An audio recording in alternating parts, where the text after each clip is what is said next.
everyone, welcome back to my kitchen. So I'm doing a cooking demo on a crustless quiche.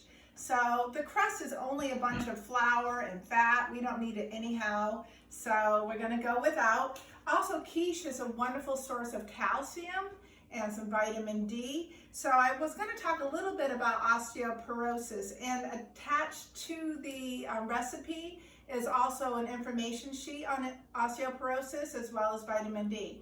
So, calcium is very key for bone health, and you need about 1,000 milligrams a day up to age 70. When you get a little older, you need a little more, 1,200 milligrams, because as you age, your ability to absorb nutrients diminishes. So that's why the recommended daily allowance goes up.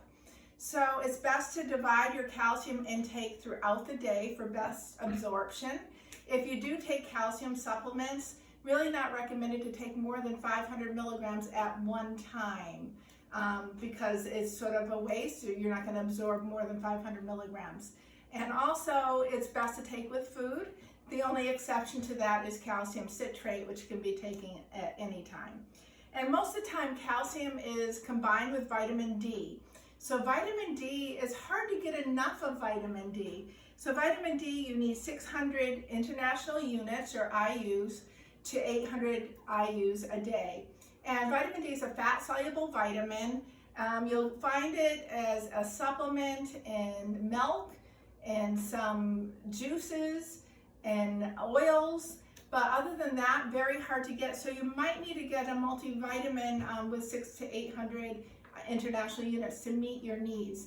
Vitamin D is actually very important for muscle contraction and balance. So be sure you're getting enough a day. So with that being said, this quiche is a wonderful source of calcium. So I'm going to get started. I'm going to turn on my front eye here. And I call the burner an eye because my mom's from Tennessee and a burner is always called an eye. So my kids in cook camp and cook know that an eye means a burner when I say turn the eye on. So I really try to cut back. Quiche is typically known as being very rich, made with cream. I do not have cream in this. I have low-fat milk. And I'm using a little bit of flour to thicken that, the custard. So it's very important, I'm adding the flour into the milk, that you incorporate that flour very well, because you don't want lumps of flour in the midst of your quiche. It's just not a good thing. Okay, so that seems to be incorporated. Give it a good eyeball. I know my eye is on. I'm adding a tablespoon of, I'm going to take the cap off, tablespoon of olive oil. I'm going to turn that down a bit. I'm going to turn my light on. And then I'm just going to saute 1.5 cups of Vidalia or sweet onion. And I just cut them thinly.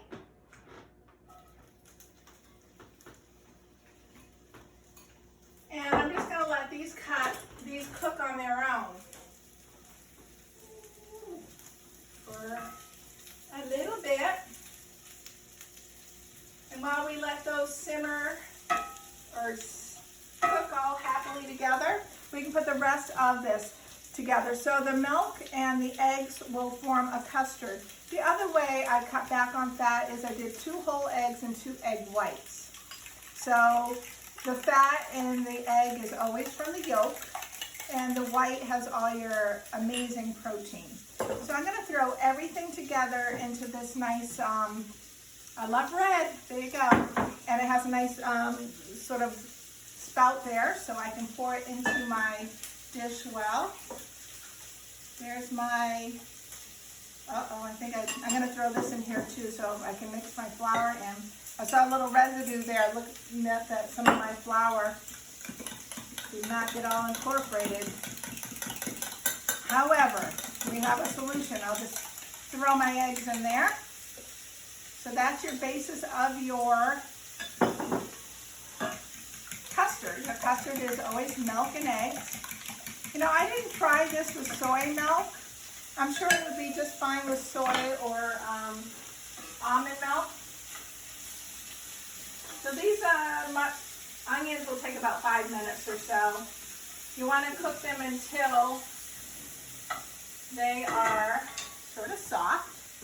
So to this I'm going to add 1.5 cups of Swiss cheese. So Swiss cheese is actually a lower sodium cheese. So I'm always looking at salt. So you don't want a lot of salt in your intake a day. And moderate in fat. I didn't use a low-fat cheese. I used a regular cheese because I still want a lot of flavor. So I'm going to add that right in here with the milk and the eggs. And just mix it up. So vitamin D, I'll continue my conversation about vitamin D. Vitamin D can be available, you can obtain it through sunlight, but the only problem with that is that you're exposing your skin to the sun, and we're not really supposed to do that due to skin cancer risk. So when you put on sunscreen, you're blocking the availability of the vitamin D. So I'm not recommending you go out in the sun without sunscreen, so probably you're not going to be getting enough vitamin D, especially if you're inside a lot, if you're homebound. The vitamin D is going to be hard to come by. And also, again, as you get older, your ability to transfer the vitamin D coming from the sun into an active vitamin D in your body is diminished as well. So I don't want to be able to doom and gloom, but take a multivitamin and you will get what you need. Okay. We also have about 4 ounces or 5 ounces of mushrooms. I probably am a little generous with that. I got an 8-ounce container and I used most of it. I left a couple little mushrooms out because I wanted to be sure I still could fit everything in my pie pan that's all ready to go. Also, we're using 5 ounces of spinach. I did baby spinach, and I just had to roughly chop them. You know, if you don't chop it, it's fine too. Some people don't like big pieces of spinach in the quiche. So this is starting to cook down a little bit. Beautiful. Oh, I had an interesting factoid I wanted to tell you, that postmenopausal, for the first 5 years after menopause, women are not able to absorb calcium very readily from diets or supplements. This is something I just read, which I thought was really interesting. Because of dropping estrogen levels, your calcium levels go up a bit, and then if your blood calcium levels are high, your body thinks everything is fine. You have plenty of calcium. So if you take it, it won't absorb extra calcium. So that is just a little interesting factoid. Another thing also, reading labels. If something says, you need 1,000 or 1,200 milligrams of calcium a day, if your label says, oh, this provides 30% of the daily value, you'd be like, well, what does that mean? So you can also say 30% is equal to 300 milligrams of calcium. So that's good to know too. So the number value, so if it says 20% of your daily value of calcium is 200 milligrams, 150 or 15% of your daily value, 150 milligrams of calcium. So that's good information to have too. So these onions are looking nice and soft, getting a little tiny bit brown. So I'm going to add my mushrooms. That'll take a little while too. And you could add whatever vegetables you like as well. And I thought this sounded, I use the baby Bella mushrooms because I feel like they have a little bit more flavor than the white, but whatever mushrooms you like. Okay. And I'm just going to pause here for a moment because this will take a little while to cook and it'll just be boring to watch that. And when I'm putting it together, I'll come right back. Hi everyone. So this bowl was almost completely full with the spinach. So come over here and look. I've been adding a little bit at a time and it's been cooking down. I also added my spices. So I added half a teaspoon of salt, a quarter teaspoon of pepper. You could add more pepper if you wanted. Okay. Look at it. So that big bowl of spinach, which you thought would never fit in here, you add it gradually and you keep stirring. It works. I'm going to turn that off. So I have my pan right here. Instead of mixing it, and you could mix it all together with a cheese mixture, but I'm going to put the hot veggies in here, and then I'm going to put my custard mix on top, and I'll give it a stir then. This is just heavy. Make sure your eye is off. You don't want to burn yourself. So I said a 9-inch pan, but I mean a generous 9-inch pie pan. So this one has a high edge, and it's yellow, nice and cherry yellow. I couldn't resist that when I saw it in the store, so I bought that. I don't make many pies. I leave that to my mom. Again, that's a southern thing. She's from Tennessee, so pies are part of the culture.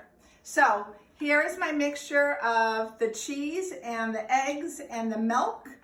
And also I meant to tell you I added a tablespoon of Dijon mustard, so that will add a little kick. So I'm going to pour that in there. And don't be afraid to give it a little mix. You want it to be evenly distributed. So you got all the dairy products here, low-fat dairy. One of your best sources of calcium. You can also get calcium, from the fortified orange juice. And of course, leafy greens. And we got some leafy greens in here. Okay. Also, I ran out to the garden and I got some fresh parsley. And I have some fresh rosemary. I'm a little obsessed with rosemary. It's really good. That wasn't in the recipe, but I'm throwing some in here because it's delicious. My spices I add were salt, pepper, and thyme, but rosemary and thyme should go together, right? So there you go. I'm gonna pop this in the oven, and I will do that after we finish, and I'll be back. Bye. Hi everyone. The quiche came out and it's beautiful. I already cut a piece. So there it is, all browned around the edges, it held together. So it's a wonderful lunch, a wonderful breakfast. So remember to be kind to yourself. Be sure to be getting enough vital nutrients in your diet. One thing to do is if you're nervous and concerned about your bone health, get a bone density test done. It should be done after the age of 50. Especially if genetically you see a lot of other people in your family have had osteoporosis. So, get that done. And also exercise. Exercise is key to bone health. So try to do weight-bearing exercise every day if you could. That's taking a walk, taking a jog, doing weights, so weight-bearing exercise, and also resistance exercise, which is barbells, doing the machines, using bands. So resistance work 2 or 3 times a week. So I have all these recommendations on the attached flyer for your reference, and I just wish you good health.